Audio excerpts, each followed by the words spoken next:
kita juga sebetulnya malu sih ya. Malu. Karena kita ini kan dimekarkan bersamaan dengan Iya. Halmahera Barat ya, Halmahera Selatan, Halmahera Utara kan. Mari diskusi, Bercerita bebas, bercerita santai, tukar pendapat, habar sua. jangan tegang, bilang di sini. Moderator Sua. Baik.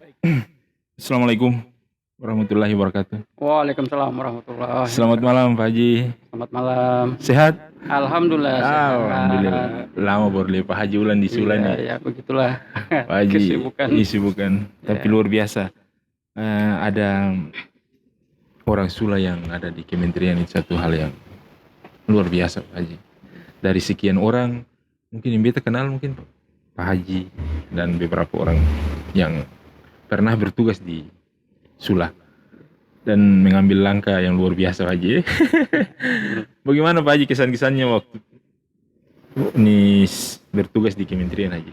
Ya, pertama bertugas di kementerian itu kan tahun 2010 ya. 2010 ya. 2010 saya pindah dari Kabupaten Kepulauan Sula, tepatnya bulan Januari ke Kementerian Pembangunan Daerah Tertinggal ya. Waktu itu belum Kementerian Desa, masih Oh, Pembangunan Daerah nomenklaturnya masih Tertinggal, nama lain. ya, Pembangunan Daerah Tertinggal. Nah, pada saat itu begitu saya tiba di sana, prosesnya hanya 1 minggu. Terus SK dari BKN pusat Ya. keluar merubah status dari pegawai daerah menjadi pegawai pusat. Waduh. Jadi prosesnya agak cepat lah Iya. ya. Cepat, alhamdulillah. Kemudian sudah itu lalu ditugaskan sementara untuk menangani pulau-pulau kecil terluar dan perbatasan. Berarti dorang juga tahu kalau Pak Haji berasal dari anak pulau. Oh, ya. Bagaimana kesannya Pak Haji? Tugas di daerah dan tugas di pusat, bedanya apa Pak Haji? Kalau tugas di daerah dengan tugas di pusat ini sebetulnya PNS ini sama. Sama Dari ya. sisi gaji sama ya, pendapatannya sama. Cuma mungkin dari sisi pengalaman ya, pengalaman yang berbeda. Pengalaman dan tantangan. Tantangan juga berbeda. Karena kalau kita di kementerian kan cara berpikir kita kan nasional. Iya. Besar, skopnya lebih luas. 34 provinsi ya. 500 berapa tuh? 540 berapa kabupaten lah ya? 15 sekian kabupaten lah ya. Ya, jadi itu mungkin yang lebih ini kan. Sehingga mungkin kalau dari sisi pengalaman, dari sisi ini mungkin ya kita lebih dari orang yang di daerah karena pengalaman tanggung jawab ya. Tanggung jawab. Karena sudah banyak daerah yang kita kunjungi, sudah banyak yang kita lihat ya, sudah banyak bupati, wali kota yang kita ketemu ya. Nah, itu mungkin dari sisi itu. Nah, kalau misalnya kita di daerah ini kan skop kita kan hanya kecamatan kan. Kecamatan, betul ya. Gitu kan, 12 kecamatan. 12 kecamatan kan gitu. Iya. Nah, itu mungkin perbedaannya hanya di situ lah iya. ya. Pak Haji di kementerian, ya Pak Haji sebut sini, tapi takutnya salah sebut. Apa namanya? Kementerian Desa, Pembangunan Daerah Tertinggal, dan Transmigrasi. Ya. Di Dirjen apa posisinya pasnya? Saya di Dirjen Percepatan Pembangunan Daerah Tertinggal. Pas. Ya.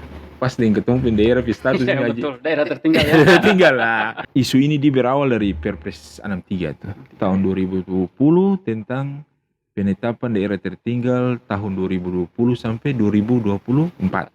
Ya. Nah, yang menjadi isu selama ini kan, ya saya bilang tadi ya ada yang tahu, ada yang paham, ada yang setengah-setengah paham, ada yang paham sama sekali. Betul. Akhirnya masalah ini jadi kacau. Ya. Jadi ini Pak Haji sudah datang malam ini di moderator Sua ini luar biasa ketompe kesempatan untuk mendengar langsung dari yang punya data, yang menetapkan ini. Ya. Jadi saya sampai ke opening sedikit dulu mengenai itu ada 6 kriteria yang pasal 2-nya itu mungkin Pak Haji bisa rinci satu-satu, perjelas satu-satu secara sederhana supaya kita cepat paham. Baik. Iya. Sebetulnya daerah tertinggal ini kalau kita berbicara di RPJM 2015-2019 itu ada 122 kabupaten daerah tertinggal. Kemudian pada akhir 2019 itu kan berakhirnya RPJM N 2000 periode Pak Jokowi yang pertama. Jadi itu 4 tahun ya Pak? Jadi setiap 5 tahun itu dievaluasi. Oh 5 tahun Dievaluasi. Nah pada saat 122 itu kan Kabupaten Kepulauan Sula, bahkan ada beberapa kabupaten di Maluku Utara termasuk Halmahera Selatan, Halmahera Barat, Halmahera Timur itu kan masih masuk daerah tertinggal. Iya. Nah ketika 2019 dilakukan semacam evaluasi kembali. Ya, evaluasi itu tentunya ada beberapa kriteria yang dipakai untuk melakukan evaluasi. Nah kenapa satu kabupaten dikatakan daerah tertinggal? Kalau kita melihat definisi daerah tertinggal sendiri adalah daerah kabupaten yang wilayah dan masyarakatnya itu masih kurang berkembang dibandingkan dengan kabupaten lain secara nasional. Maksud kurang berkembang ini yang spesifiknya bagaimana? Nah, kalau kurang berkembang ini kan tentunya dilihat dari 6 kriteria itu. Iya. Nah, yang pertama dilihat dari perekonomian masyarakat. Ya. Kemudian yang kedua dari sumber daya manusianya. Yang ketiga adalah sarana dan prasarana. Yang keempat kemampuan keuangan daerah. Kelima itu adalah aksesibilitas. Nah, kemudian yang keenam adalah karakteristik daerah. Nah, kemudian dari dari itu kan kriteria. Nah, kemudian Pak Menteri itu membuatlah peraturan Menteri Permendes Peraturan Menteri nomor 11 tahun 2020 tentang penetapan indikator daerah tertinggal. Oh iya. Sehingga muncullah 22 indikator. Oh 22 indikator. Nah, 22 indikator itulah yang menentukan bahwa suatu daerah itu tertinggal atau tidak. Nah, nanti di situ misalnya kita akan menerjemahkan misalnya dari kriteria pertama perekonomian masyarakat. Iya. Itu berkaitan dengan misalnya pendapatan per kapita. Iya. Lalu kemudian misalnya masyarakat yang bekerja di bidang non pertanian misalnya. Nah, kemudian misalnya sarana prasarana itu misalnya berkaitan dengan misalnya fasilitas pendidikan, kesehatan. Nah, kemudian misalnya penggunaan jaringan internet ya. Saya potong dulu Pak. Ya. Kalau Pak Haji cerita sarana prasarana, kita sulit tidak kalah dengan daerah lain. Dari kabupaten lain di Maluku Utara. Ini saya bukan sombong Pak Haji, tapi yang kondisi yang ada seperti itu, kita punya sekolah yang luar biasa banyak. Ya. Yang kalau dibilang layak pakai. Tidak, mungkin ada 1-2 sih yang mungkin masih dalam tahap pembangunan, tapi yang lepas. Terus yang kedua internet kita sudah lumayan bagus lah kalau kriterianya kalau dibandingkan dengan kabupaten kota di Maluku Utara yang lain seperti itu. Ini kira-kira aja. Ya, jadi begini, sarana prasarana ini kan itu kita berbicara tentang persentase. Nah, jadi misalnya persentase rumah tangga pengguna internet. Ya. Nah itu kan kita harus hitung jumlah penduduk di Sula ini misalnya 100 lebih kan? 100 ribuan lebih. 100 ribuan lebih. Nah kita akan hitung berapa yang sudah menggunakan fasilitas internet, berapa yang belum. Nah kalau misalnya penggunaannya di bawah 50%, maka pasti masih masuk sebagai kategori daerah tertinggal. Kalau kita di sini sudah banyak kan? Ya itu. Jadi kan kalau di Sula sini kan masih banyak daerah-daerah blank spot. Ya, ada beberapa desa yang memang masih belum sekali terhubungkan dengan itu kan fasilitas internet. Sehingga kemarin kita dari Dirjen Percepatan Pembangunan Daerah Tertinggal bekerja sama dengan Kementerian Kominfo, khususnya di Bakti Kominfo itu untuk melakukan pembangunan tower di daerah-daerah blank spot. Saya sedikit terlibat karena saya di Kabit Aset. Ya. Jadi masalah hibah tanah itu. Saya sampai di kegiatan di Makassar kemarin itu. Cuma karena pandemi akhirnya yang direncanakan berapa puluh titik akhirnya cuma bisa dikerjakan sekitar 10-an. Ya. Ya, betul. Terus yang di 2021 ini ada 30 atau salah. 40-an lah. Ya. Yang direncanakan untuk dibangun di daerah blank spot. Titiknya saya masih hafal.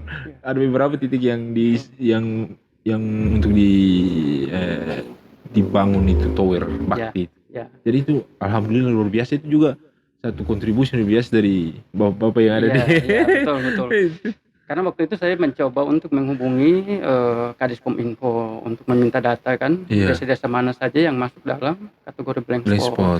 Sehingga data itu kan kita masukkan ke Kominfo, khususnya di Bakti Kominfo, akhirnya mereka masukkan sebagai database mereka. Sehingga misalnya di Sula berapa banyak, nah itulah yang ini. Karena target 2021 itu ke Bakti Kominfo itu dia harus membangun itu sekitar 7.941 desa. Titik. Seluruh Indonesia. Termasuk kita di Sula. Cuma karena pandemi ini Pak Haji. Nah, jadi itu pandemi ini yang memang membuat pergerakan itu agak sulit ya. Bahkan anggaran-anggaran kita kan banyak yang direfocusing. Nah, itu yang memang menjadi masalah sih sebetulnya. Tapi itu tidak menjadi halangan, tetap harus, insya Allah tetap harus jalan terus. Betul. Nah kemudian tadi baru dua kriteria ya. Nah, kalau misalnya kriteria SDM kan, nah kalau kriteria SDM ini kan kita berbicara tentang misalnya jumlah tenaga kesehatan, jumlah tenaga guru. Nah itu kan berbicara tentang itu. Jadi misalnya jumlah tenaga kesehatan, jumlah tenaga guru nih yang dihitung yang PNS atau non PNS juga? Yang PNS. Oh yang PNS saja yang dihitung. Terus yang non PNS tidak dihitung? Ya non PNS itu sebetulnya kan dia tidak termasuk di dalam daftar yang dimaksud dengan kriteria daerah tertinggal kan, karena itu kan kebijakan internal ya. Cuma begini Haji, kalau indikatornya seperti itu khususnya di Sula ini Haji kan tahu persis. Ya, betul. Tenaga kesehatan ini kan banyak ya. Tapi baru sebagian yang jadi pegawai negeri. Tanggung jawab mereka juga sama di puskesmas, di rumah sakit, di pustu dan sebagainya. Itu situ kan ada PNS, ada non PNS, tapi pekerjaan tanggung jawab mereka juga dan keterampilan mereka secara juga sama, Bu. Itu kira-kira bagaimana aja? Jadi misalnya begini, untuk bidang kesehatan kan, kita akan menghitung misalnya persentase jumlah kelahiran yang dibantu oleh bidan misalnya. Bidan, ya. Itu kan salah satunya kan begitu. Ini bidan PNS ceritanya di Bali. Iya, bidan PNS maupun bidan yang bukan PNS, yang bekerja. Bidan desa dan sebagainya, ya kan begitu. Itu kan jadi persentase ya. Nah, kemudian misalnya jumlah tenaga dokter per kecamatan. Tenaga dokter per kecamatan. Nah, itu juga misalnya itu salah satu juga yang masuk dalam berpengaruh juga ya. Pengaruh indikator itu. Nah, kemudian misalnya tenaga guru kan jumlah presentasi jumlah guru dan murid. Nah, itu kan juga menjadi satu faktor kan. Guru dan murid. Nah, kalau misalnya di Sula ini kan kalau data statistik itu kan sebagian besar guru itu kan ada di Kecamatan Sanana. Iya, terkumpul semua di sini. Nah, sebetulnya itu juga yang tersebar. Itu pengaruh aja. Itu juga berpengaruh gitu. Itu juga berpengaruh karena nanti produk akhirnya, output akhirnya adalah di indeks pembangunan manusia. Indeks pembangunan manusia, betul. Kalau indeks pembangunan manusia kan kita berbicara tentang pendidikan, kesehatan dan daya beli masyarakat. Nah, itu kan. Itu jadi kriteria ini nanti produk akhirnya ada di sana kan. Di sana, gitu. Nah, kemudian yang keempat adalah kemampuan keuangan daerah. Kita di sini kan masih fiskal menengah ya. Iya, ini kan sini masih harap dana transfer. Ada dana transfer. Artinya kemampuan PAD kita juga kan belum bisa mampu untuk. Tapi di kabupaten yang lain juga. Ya, sama dengan kabupaten lain, makanya itulah. Itu sebetulnya persoalan data ini kan menjadi masalah kan. Oh ya, simpulnya data. Ya, kesimpulannya ada di data kan. Data yang tidak dimasukkan atau bagaimana? Itu kan harus ada daerah punya kebijakan untuk melakukan konsolidasi ke kementerian kan.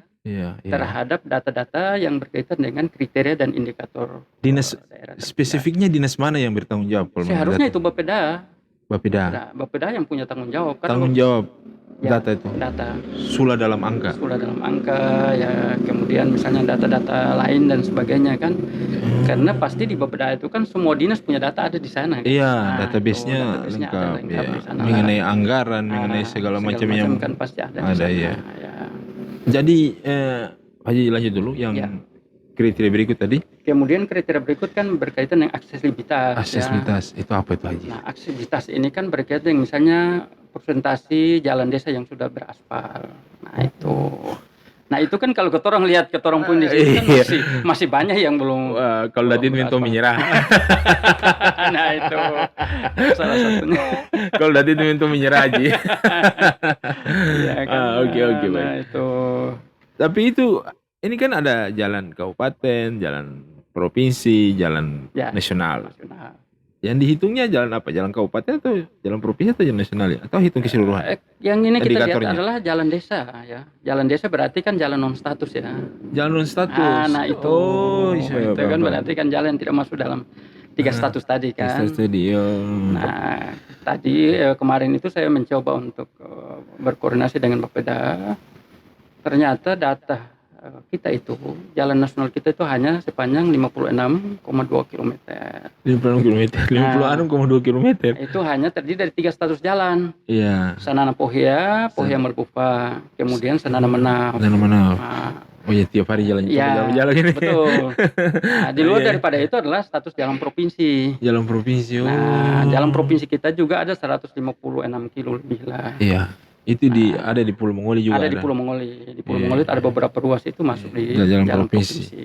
Nah, sisanya 440 km itu adalah Jalan kabupaten. Iya. Nah, Jadi indikatornya itu juga. indikatornya itu. Jadi indikatornya ketersediaan jalan aspal maksudnya Ya, begitu. ketersediaan jalan aspal di Di desa. desa itu. Ya, jadi, tapi saya kan berpikir begini, kalau misalnya dengan adanya dana desa ini, Iya. sebetulnya desa-desa bisa melakukan program-program itu. Hmm. Makanya saya tadi begitu ketemu dengan Pak Wakil Bupati, saya sampaikan, ini kan momen pilkada dengan momen pilkades ini kan bersamaan. ini Bersamaan, sebetulnya. iya.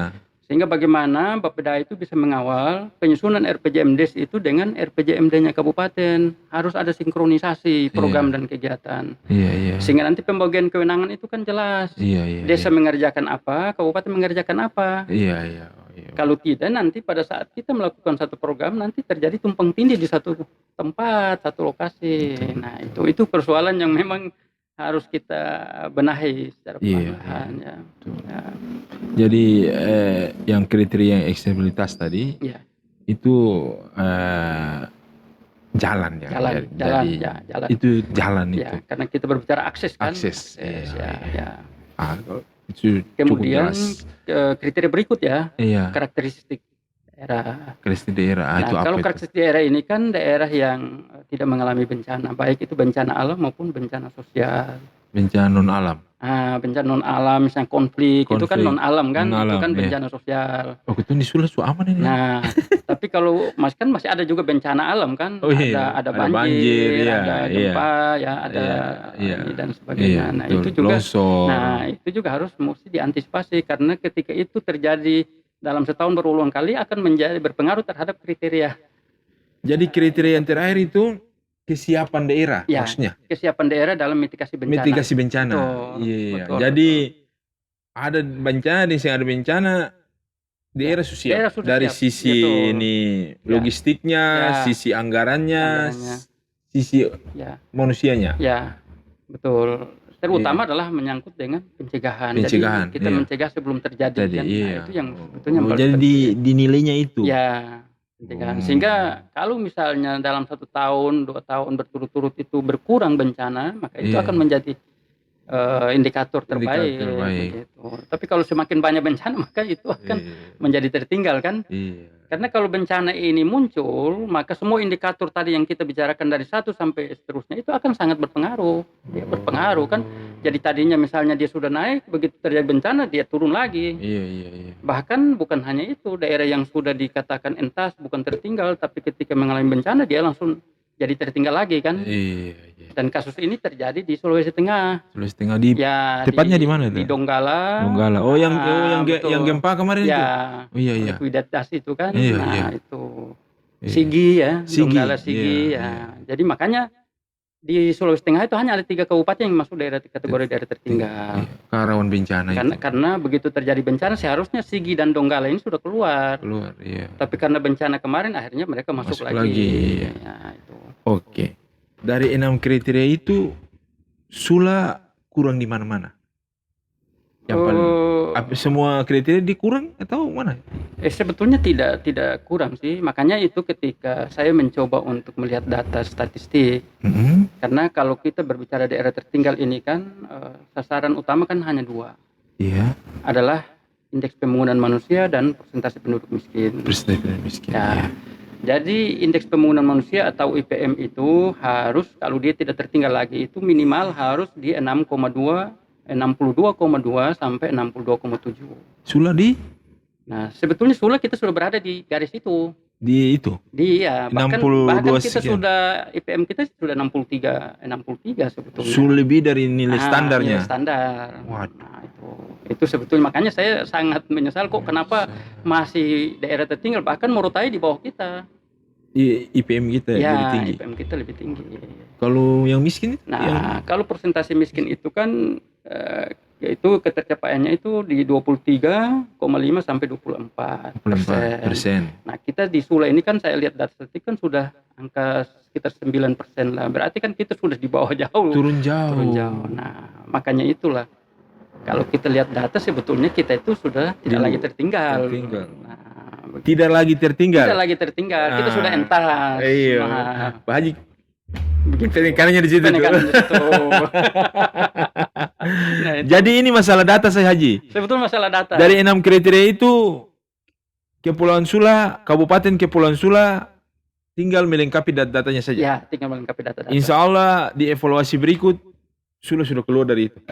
Dan sekarang ini kita targetkan di RPJM itu ada 25 kabupaten yang akan keluar di 2024. Termasuk di dalamnya adalah Kabupaten Kepulauan Sula. Iya. Nah, itu kita sudah tetapkan.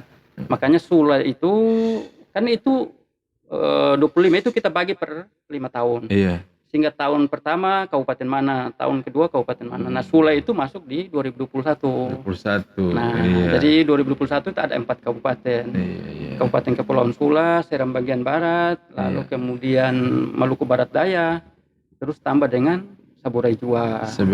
Ya. Di apa? NTT. Ya. Kabupaten Baru. Gini, Waji. Ini ada sering cerita lucu di luar rumah kopi. Kabupaten Kepulauan Sula ini tertinggal apa ditinggalkan? Ya. Pak Haji paham kalau ditinggalkan berarti dalam satu sisi tidak diperhatikan. Iya kan? Ya. Kalau menurut Pak Haji bagaimana pendapat itu? Saya berpikir begini, sebetulnya tidak ada kabupaten di Indonesia yang ditinggalkan. Oh, itu. Ya. Karena pemerintah punya tanggung jawab yang sama untuk harus membangun semua daerah kabupaten kan. Iya. Jadi kalau istilah ditinggalkan itu kan tidak mungkin. Iya. Nah, cuma tergantung dari pemerintah daerah. Ya. Mau menjemput bola apa tidak ini kan? Nah, gitu, kan? Iya. Akhirnya kesannya ditinggalkan ya. Ya, begitu. Jadi sebenarnya tidak ditinggalkan, cuma kesannya ditinggalkan. Nah, karena mau jemput bola atau tidak. Mau jemput bola atau tidak. Kan tidak mungkin kita menunggu bola kan? Iya. Pemerintah pusat kan tidak mungkin hanya urus Kabupaten Sula. Iya. Masih banyak kabupaten di seluruh Indonesia. Nah, kalau kita tidak pernah silaturahmi, tidak pernah jemput bola ya. Iya. Pasti mereka lupakan sama kita kan. Nah, itu. Cocok betul. Jadi sebenarnya perhatian pemerintah pusat itu semua sama. Asas keadilan itu semua sama. Ya, Orang Ambon bilang satu rasa semua rasa. Semua rasa. Ya, betul. Jadi yang Pak I sampaikan tadi sudah cukup jelas walaupun singkat-singkat saja. Ya.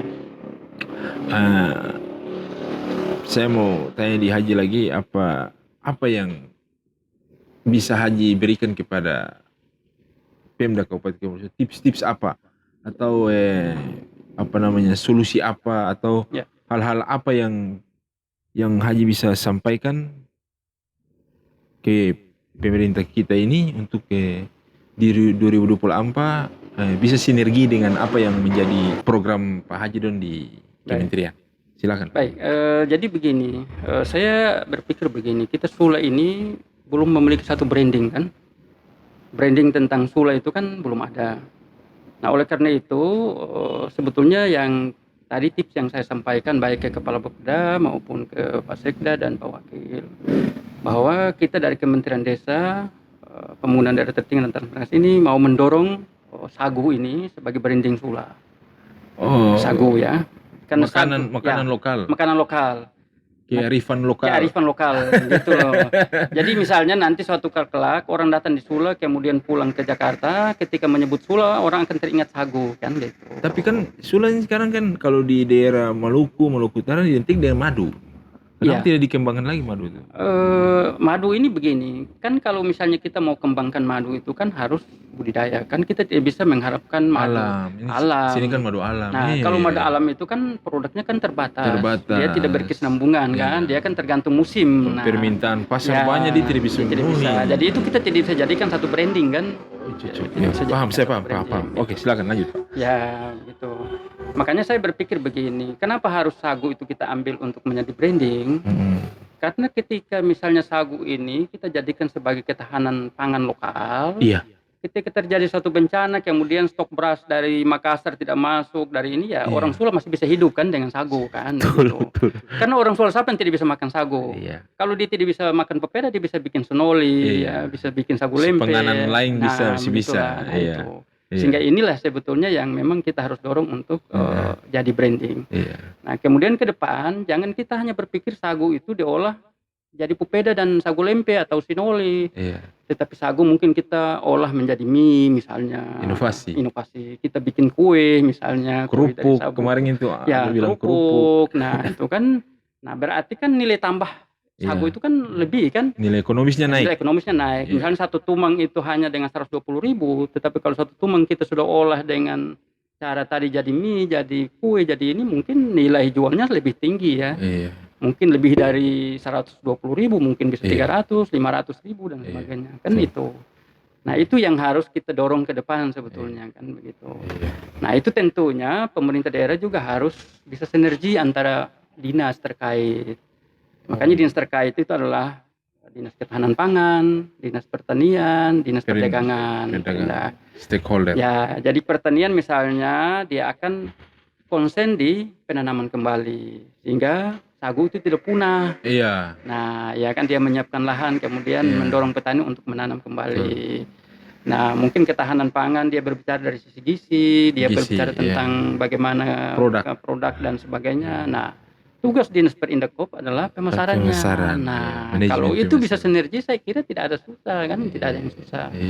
Nah, mungkin misalnya pemasarannya kita membuat satu platform kan, lalu kemudian kita jual digitali kan, jadi tidak harus kita bawa-bawa dengan mobil lagi ke kampung-kampung. Sekarang kan gitu. Online. Nah, itu. Jualan apa sih online sekarang? Itu sebetulnya itu itu. Sekarang itu gampang Haji. Sekarang berjual sekarang ini apa sih yang susah? Itu.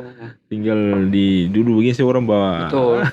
Mungkin misalnya sagu itu sekarang Mas Ketong masih berpikir pakai taruh tumang. Mungkin satu kelak Ketong menciptakan satu kemasan yang menarik. Dengan dia punya logo dan sebagainya. Sebis masuk mall. Ya, itu masuk mall kan gitu. Nah, itu sebetulnya hal kecil saja kita lakukan tapi dampaknya luar biasa. Kan Betul. Begitu. Dampaknya luar biasa Jadi tidak terlalu harus pemerintah daerah bikin program yang muluk-muluk lah ya. Kita fokus di satu, tetapi satu itu memberikan dampak yang luar biasa. Kan begitu. Kalau pesan Pak Haji buat pemerintah daerah untuk itu tadi yang saya bilang, keluar dari daerah tertinggal ini. Saya kira keluar dari daerah tertinggal, saya pernah membuat tulisan itu kan. Saya pernah baca. Kenapa harus masuk di daerah tertinggal? Nah, itu berarti kan beberapa indikator yang dianggap masih lemah itu, nah kita rekomendasikan kepada dinas terkait. Misalnya menyangkut dengan jalan, misalnya berarti kan itu tanggung jawab dinas PU. Nah, ya kan menyangkut dengan pendapatan per kapita, mungkin itu berbeda dengan instansi terkait yang berkaitan dengan bidang ekonomi misalnya, ya kan. Nah, menyangkut dengan pendidikan, dinas pendidikan, kesehatan, kan sebetulnya itu saja. Nah, yang saya khawatirkan begini, ini ibarat Sula kan sakit.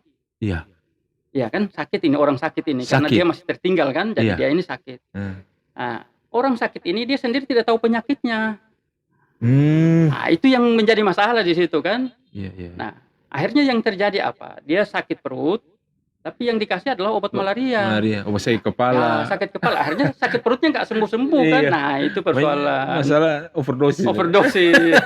Nah sehingga memang harus dilakukan diagnosis dulu. Diagnosis dulu. Kenapa harus kita tertinggal, indikator mana yang lemah dan sebagainya. Setelah itu baru kita memberikan obat. Dalam sesuai bentuk, dengan keluhan sakitnya. Program dan kegiatan apa yang kita lakukan untuk meningkatkan indikator yang masih lemah ini.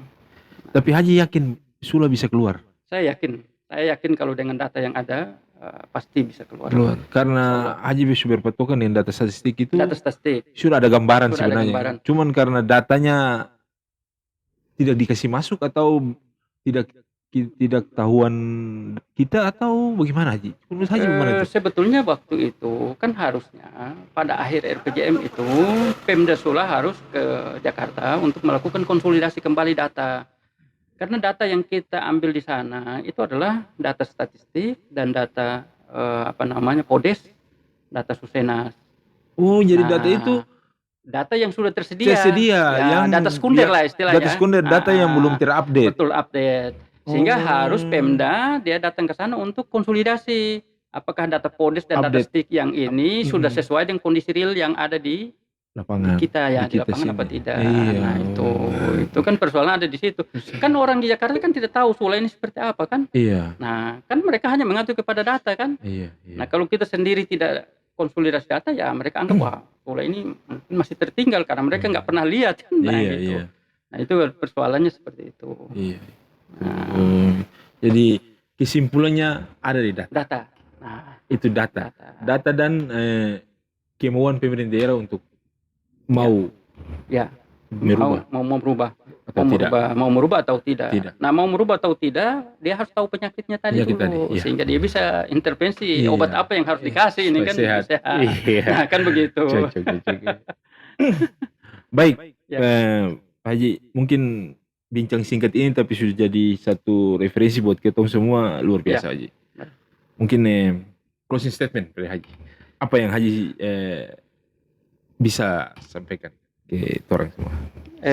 Closing statement saya, kita ini kan sudah memiliki BUMDes. BUMDes ini kan hampir semua desa ada BUMDesnya. Nah, tetapi kenapa BUMDes itu tidak bisa maju dan berkembang? Disebabkan karena SDM BUMDes itu yang tidak mampu untuk mengelola BUMDes secara baik. Makanya sebetulnya masukan saya, ini kan memang harus dilakukan oleh pemerintah daerah. Yang pertama, pemerintah daerah harus membuat semacam peraturan bupati tentang rekrutmen pengurus BUMDes. Jadi ada semacam kriteria. Nah, kenapa harus pakai kriteria? Yang pertama, persyaratan. Yang jadi pengurus BUMDes ini harus ini. Ya. Misalnya dia harus sarjana misalnya. Harus melewati apa-apa. Gitu. Ya, punya kriteria. Lalu kemudian pemerintah daerah melakukan semacam pengumuman penerimaan pengurus BUMDes. Transparan. Terbuka. Nah, sehingga apa? Sehingga kita punya sarjana-sarjana ini bisa mendaftar. Mendaftar. Nah, itu kan salah satu solusi juga untuk mengurangi orang punya pengangguran di daerah ini kan. Nah, kalau misalnya satu BUMDes itu kemudian dia menerima saja 5 sarjana, maka kalau dikalikan dengan 78 desa kan sudah lumayan itu. Berapa jumlah sarjana yang sudah terserap kan? Sekarang sudah 80 malah. Nah, sudah 80. Nah, kalau 8 kali 5 saja sudah berapa? Sudah 400 orang. Nah, itu luar biasa itu cara pengurangan tenaga kerja yang luar biasa kan? Baru gampang. Iya kan? Solusinya cepat. Nah, solusi cepat. Nah, itu jadi solusi jangka pendek untuk mengurangi pengangguran di Sula ya, terutama pengangguran yang intelektual ini. Salah satu solusi saya kira itu. Karena kalau misalnya nanti kita tunggu orang nanti datang investasi bangun perusahaan baru serap tenaga kerja kapan kan? Lama. Baru persaingan. Kan kalau di perusahaan itu kan butuh keterampilan khusus juga. Iya kan? Tapi kalau misalnya saya pikir dengan cara begitu, walaupun misalnya dia dari sarjana lain, tetapi nama sarjana ini pasti dia punya basic ilmu. Iya pasti ada. Sehingga nanti tinggal ketemu melakukan peningkatan kapasitasnya, melatih orang tentang manajemen usaha atau bagaimana tentang penataan administrasi keuangan, bagaimana tentang strategi pemasaran kan begitu. Dan mereka cepat nangkap daripada otak masih bagus. Nah, saya pikir itu salah satu solusi sebetulnya ya.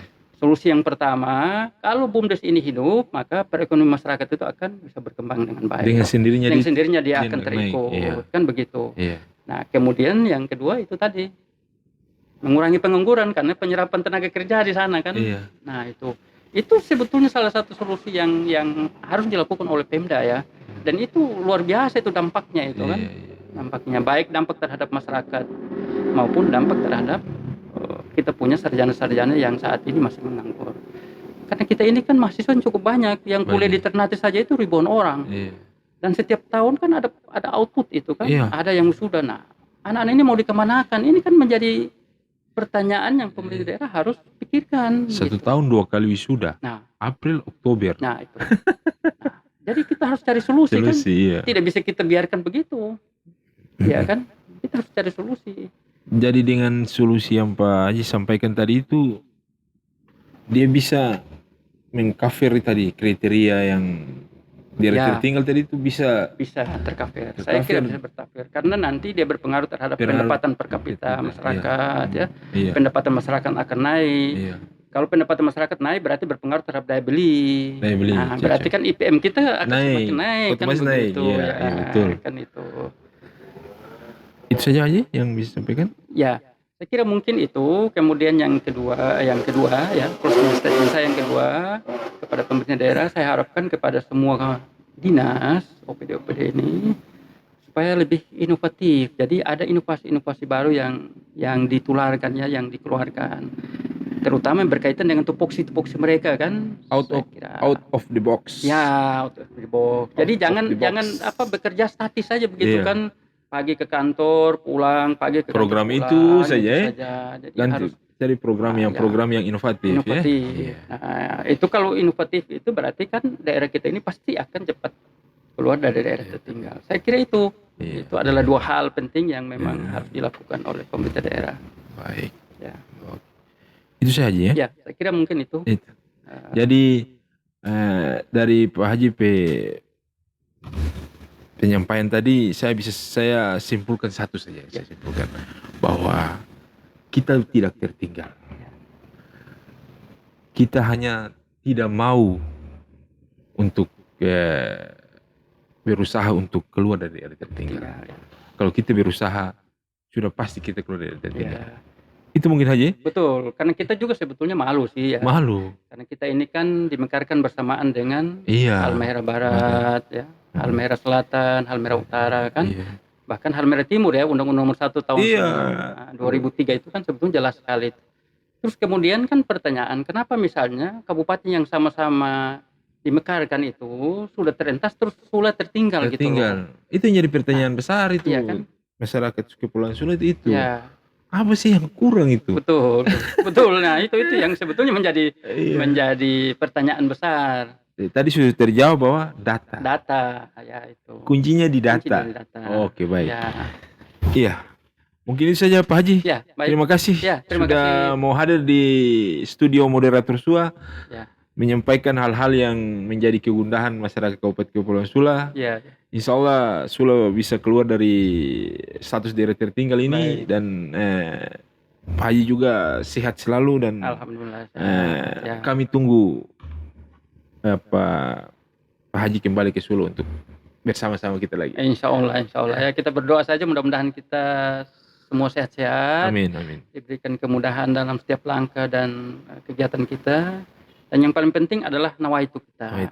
Nawaitu itu harus kita luruskan dulu kan, kalau mau membangun Sula kan begitu. Jadi tidak ada tendensi yang lain-lain lah ya. Begitu. Saya kira mungkin itu ya, itu yang paling penting sebetulnya kan. Dan ini Pak Haji punya pemikiran, Pak Haji punya apa yang dimiliki Pak Haji, Sula sangat membutuhkan itu. Mudah-mudahan Haji bekerja di pusat juga sebagai satu kebanggaan kita di masyarakat Kabupaten Kepulauan Sula. Insya Allah. Terima kasih. Ya. Assalamualaikum. Waalaikumsalam warahmatullahi wabarakatuh. Ya. Moderator SUA.